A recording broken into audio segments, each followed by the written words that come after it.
Michele Bradley. Hi there. Good morning. Good morning. I wasn't laughing at you. I was laughing near you. Thank you. Yes. I'm winging it. Yes. That's my style. So you asked me yesterday, do I have to come in tomorrow? And I said yes, because I want to talk about the digester. I was really, do I get the opportunity to come in tomorrow? Because we had talked about going every other month. Yeah. This is a true statement. So do you want, are there things that we can talk about for the port besides the digester that we want to get out of the way, or do we just want to talk about digester stuff? We don't have anything really in the hopper right now. It's just that wintertime lull. We're in the middle of I know this time of year stuff. Yeah, I feel like this time of year for everyone is like wintertime lull. It's reviews. Mm-hmm. It's looking at things. We're still working on our strategic plan. We're starting to work on our budget for next year. Mm-hmm. So it's just a lot of the in office, not out on the ground projects that people might see when they drive by. Right. Yeah. So yes, let's talk about the digester. So I told you PUD came in Monday and we very briefly, like 30 seconds, talked about the digester and green power and how those are related. And then Sierra came in yesterday from the chamber and we talked a little bit more about the digester. So you guys are trying to get the digester. Let's talk about what a digester is, because I had that thought yesterday and then we kind of got off track.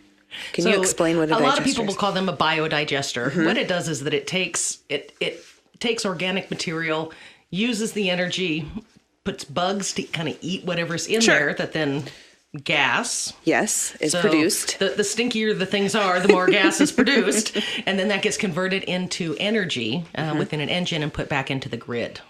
So that's just one way that a digester can be used. It can do other things. You can burn it off.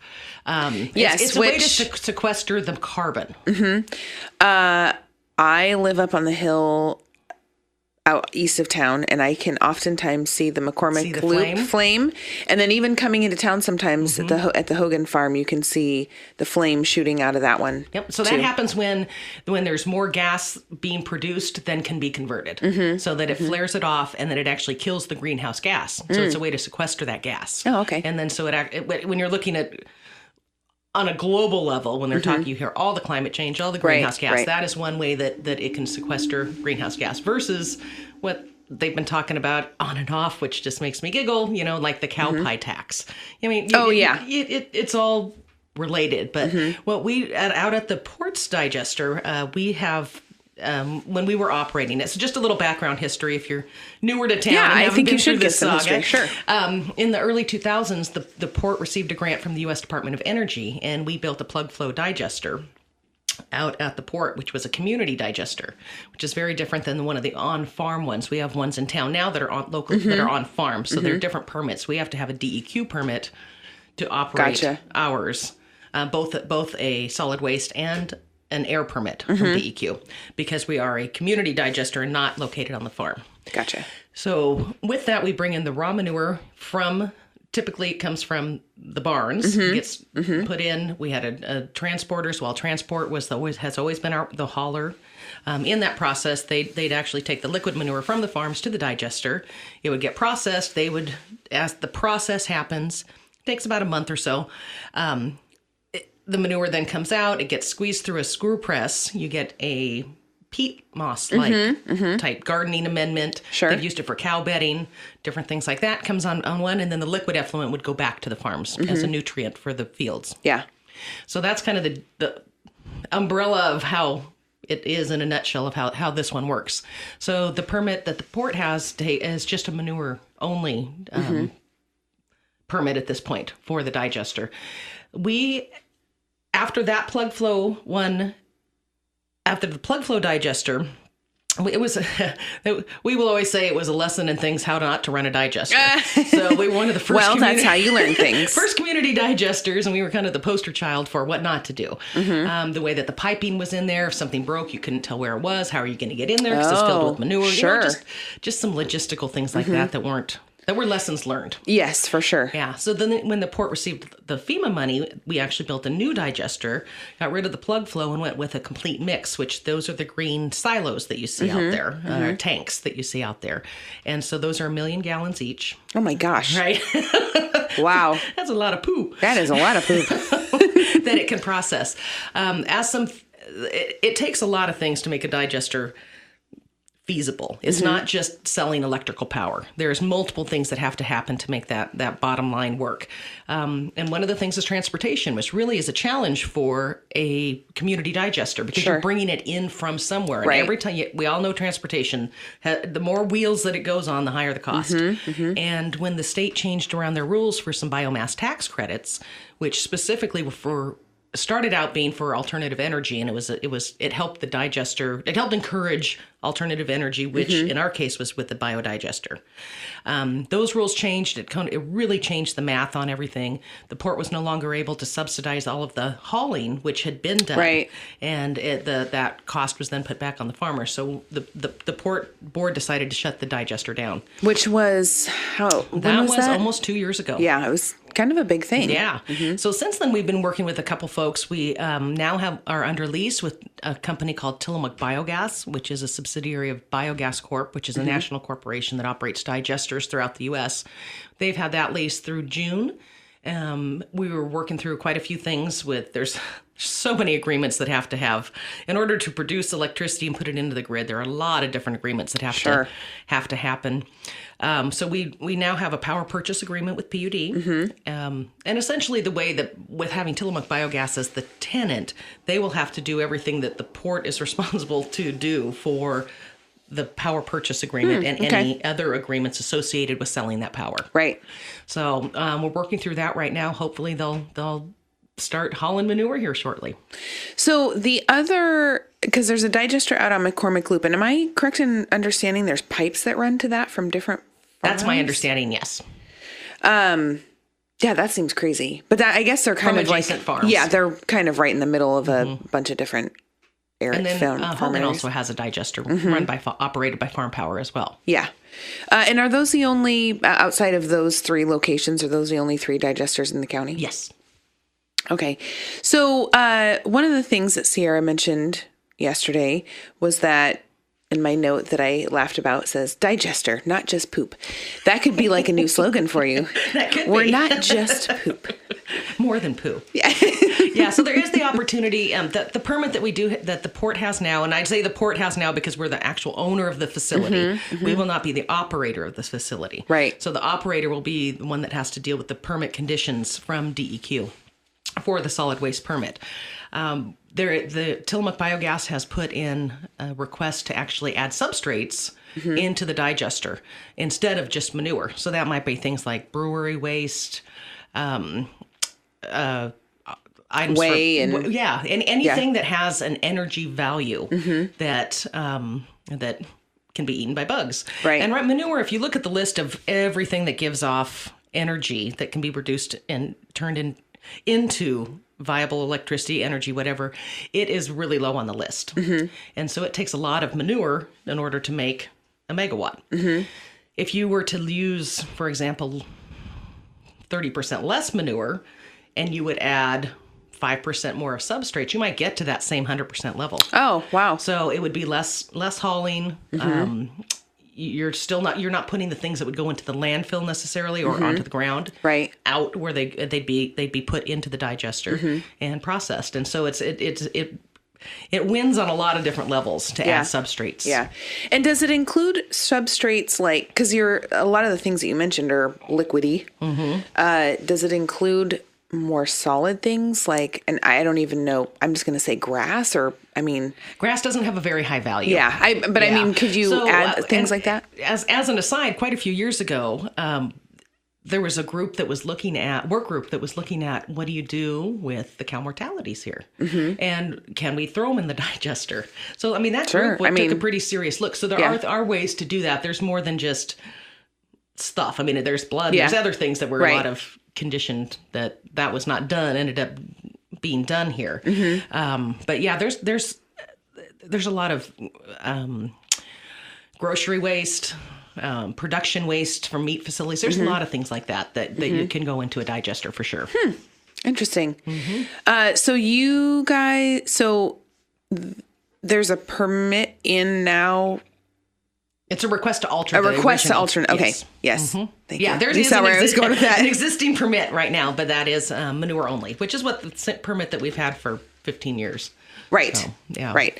So where are you currently, like, what's your timeline to get that back up and running? Well, so we will just be the landlord, and we will not be the operator. Tillamook So it's really Tillamook Biogas that's we're waiting working on them. Excuse me. They will. They're doing a little bit of background research, and then they will be. There's so much to get together to do, because if you're going to produce electricity, there's all these reports. There's things you have to file. You have to get. I can imagine passwords for all these things. You're dealing with.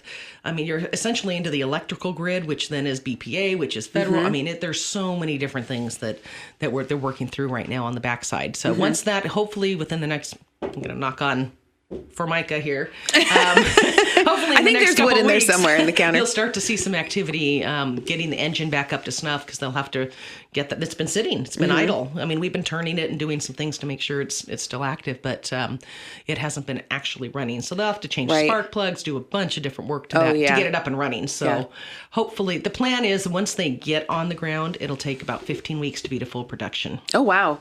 So I know the PUD, when they were in here on Monday, that's Joanna was talking about the green power and how it would be harnessed from that, right? And that folks can enroll. I'm going to give their little green power plug here, program a plug. You can enroll and sign up for the green power program at the PUD. When you do that, you are supporting the environment by reducing methane gases released into the air and improving water quality by decreasing the volume of waste deposited on fields. You're also boosting local economy by providing a resource for businesses such as farms and restaurants to dispose of waste in an efficient manner and creating a useful product, electricity.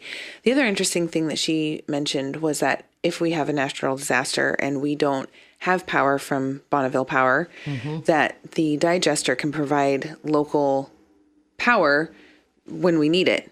I mean, obviously, assuming that it hasn't crumbled to the ground. Yeah, true. Yeah. And assuming that's up and running, but it's because we do have a renewable resource here. I mean, poo doesn't stop. Yeah. I mean, so what if there's a tsunami coming? We've got a lot. Yeah. So that has definitely been looked at. And how do you do that? Is there a way to take that energy and put it into a battery, to put it into something? There's different ways to look at that. Because truly, I mean, we're an island. If something major happens, we can't go east, we can't go north, definitely can't go west. So it's that's definitely which as we look at the countywide resilience, how that might play into that. Yeah. You can contact the PUD. Where's their phone number? I'm on their website, but I don't see it. tpud.org, tpud.org. I know I told her, I said, I like tpud. It's fun to say. Here, I'll go to their contact us. And you can call the page. office and they can get you set up as well. Yeah, there we go. 800-422-2535 or 842-2535. And you can take a portion of your bill. And it's not, I believe the way that it reads is that, I want to put 25% of my bill. It's not really like it's 25% of the delta of what the difference between green power. Here, I'll read their little paragraph about how to get involved. It's not. I mean, I think it might scare people sometimes when you say, "Oh yeah, I want to put it toward green energy," but I don't want to pay an extra $100 a month. So customers have the option to select a set percentage of their monthly kilowatt usage that they would like to be green. Customers can choose to have 10%, 25%, 50%, or 100% of their total monthly kilowatt usage be green. At 100% green power, you would pay 10 cents per kilowatt per month in addition to your regular monthly kilowatt charge. 50% would be an additional 1 cent per kilowatt. 25% would be an additional half cent. And 10% would be an additional 2 cents. No, 0.2 cents. The total green power contribution amount per month is a separate line item reflected on your regular PUD monthly billing statement. Yep. And they have a cute little calculator. They have a cute calculator. They have a cool little calculator down there so that you can... Here, let me start it and see what it does. So you can just enter in what your kilowatt usage is. You can just find that on your bill or through their Smart Hub. Smart Hub is awesome. I look at Smart Hub all the time. Okay, so let me tell you about a funny story if you weren't listening on Wednesday or Monday. So they were talking about these new Smart Hub or the smart meters that they're replacing, and it gives you hourly kilowatt usage. And so I said, oh, well, so that means you can look at your bill and see, well, why do I have so much energy usage during the day when I'm not at work? And the lady said, yeah, another utility that uses these smart meters, they had a customer that called and was like, why Why is there so much energy usage at my house during the day? We're at work. Well, come to find out, their kid was skipping school and going home and watching TV. Busted by technology. So anyway, yeah, that green power, you can go in there and then it'll tell you what your additional, that additional charge would be on your bill. I love the smart. I use Smart Hub all the time. I pay my bill on it. It's fantastic. I can go back and see. Oh, look at how the weather was here. That made my bill here. Yeah, I know. That's funny. A lot of fun stuff. I also like to see if I can keep my or like my previous year. Yeah, it's a challenge. Like, oh, well, I used that much energy last January. Let me see if I can try to beat that energy and use less this January. Sweatshirts and sweatpants it is around the house.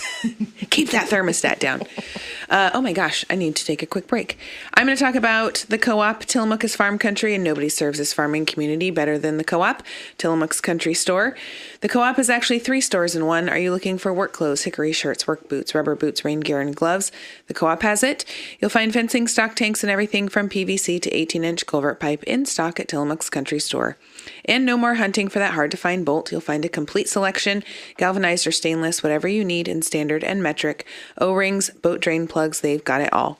Tillamook's country store treats you right when you stop for fuel. Your windows are always washed because they care about their customers. And the co-op has Purina feeds to help your livestock thrive. Offering quality products since 1936, Tillamook Farmers Co-op is Tillamook's country store. Talking with Michele Bradley from the port. We only have 10 minutes left. I lied. 9 minutes left. Okay, so the digester, I felt like there was another question I was going to ask you before we started talking about green power, and now I can't remember what it was. I'm going to jump ship to, is there any update on salmonberry? We haven't really talked about it for a while. They don't meet again until February, first Friday in February. Oh, so they take some time off for holidays? It's every other month they meet. So they met in December? Okay. A lot of that was mostly, that meeting was mostly, it was held in Salem, but it was mostly about transitions. Dennis Wiley, who's been the project coordinator, is retiring from... Oh, gosh. Yeah, he has come back now part-time to do the management of the Salmonberry Trail through parks. So, oh my gosh, yeah. And then Ross, who was with the... He was the overall project coordinator? Yes. Oh my goodness. That's a huge project to transition over to somebody else. Yikes. And then... Ross, who was with the Tillamook Forest Heritage Trust, which is the group that's trying to do the fundraising, he's retired. And then Jim Johnson, who was working with through Portland State as kind of the facilitator to get everything where we needed to be, is also retiring. So there's been a big shift, the timing is kind of right. We now have the lease between the Port of Tillamook Bay and the Salmonberry Trail Group. So they have the right to build the trail now. So that was the biggest, heaviest lift that we were working on for years. Right. So that portion has been done. There's still the fundraising that needs to be done. Alana Camberry has been around. She's working through the Tillamook Forest Heritage Trust to get interest groups, keep it out there. She's there. I don't know what her official position is. Public information coordinator, maybe. But she's out there. If you see her around, her name is Alana Camberry. She's very nice. But she'll be kind of leading some of that. She puts out the newsletters, the press releases, and things like that. So you'll start to see her around here a little more. I believe that the west side, the Tillamook County portion of the Salmonberry Trail Group might start to, you see a little more activity to kind of figure out, now that the lease is in place, what are Tillamook County's priorities for where, if we had money fall out of the sky, where would we put it on the trail? Yeah. And is that something that's more safety conscious? Is it going from Garibaldi to Garibaldi to Barview and around that corner there? Yeah, that's a scary corner. That is a scary corner, but that really has a really heavy lift because you have ODOT Rail, there's Army Corps of Engineers. There's so many people involved in something like that. Plus, it's an estuary zone. Oh, right. Or is it something that's like Rockaway? It's flat. It's not an estuary zone. Where's the low hanging fruit? Do you want to do low hanging fruit, or do you want to do the biggest hurdles first? Or can you phase the biggest hurdles and see how that is? Also, on looking to a different direction, there's also the Association of Oregon Counties, AOC, is working on the Oregon Coast Trail. ODOT is working on the Oregon Coast Bike Route, and they all at least in Tillamook County, kind of are all the same. From Tillamook North, are all along the same area. So how can we use that synergy that's being developed and do something with that? Nobody comes with funding right now. Of course, just looking at where the gaps are, that's how it goes, how that can be improved. Because the Oregon Coast Trail is really along the beaches, and then you have to go around, and how are you going to work that? But if there's a way to say this portion right here is actually Salmonberry Trail, Oregon Coast Trail, Oregon Coast Bike Route, I mean, that would be just to put that all together. I think it feels like it's just a good motion moving forward. So. Yeah. Wow. I was thinking when you said that those people were retiring, I mean, this is such a long project. It's going to happen. It's bound to happen multiple times because, I know Bill Bartland's like, I don't know if I'll be around to see it finished, because it is. I mean, it's going to be 30, 40, 50 years. Yeah. I mean, it's not like somebody's going out to bid for a 90-mile trail. Right. And so it's very different on the east side. The rail will be pulled up. It'll connect with the Banks Vernonia Trail, Stubbs Stewart Trail. There will be. Are you talking trails. East side, meaning like Washington east County? Side meaning Washington County and down into Banks. Yeah. And so that's where the trailhead for the Banks Vernonia Trail is. Over here, the Scenic Railroad stays. How do you build with that and around that? Where are your trailheads? And it will, over here, especially in Tillamook County, it will have to be a little more pieced together. Right. Can we do the section in Rockaway first, and then we do this? Can we do? I mean, the city of Tillamook actually has the first. I know. I was going to say the little Hocarton Trail is technically the first little snippet. And so my guess is that it'll be cities. Little snippets that then eventually get joined together. Exactly. But that's why it was so, to see the initial vision done first, it kind of connects it all and what it might look like, so it doesn't look disjointed as the pieces are coming together. Right. And so it should give a full view of and some consistency as people, as different groups are developing different areas. So every little snippet doesn't have its own little identity. Signage, so the signage will be the same and things like that. So it'll all be very connected that way. Cool. Yeah.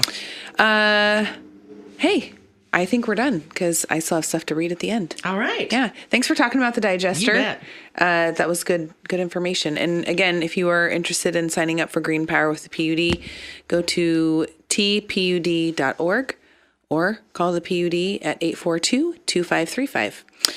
I'm going to take a real quick break, talk about Tillamook Motor Company, and then talk about my things at the end of the show. Are you ready to go to work? Tillamook Motor Company has huge discounts on commercial vans, plus 0% financing for up to 72 months. Ford Transit vans stand head and shoulders above the competition. Configure the cargo doors to suit your job with a cargo box floor that is flat with near vertical sides for maximum usable space.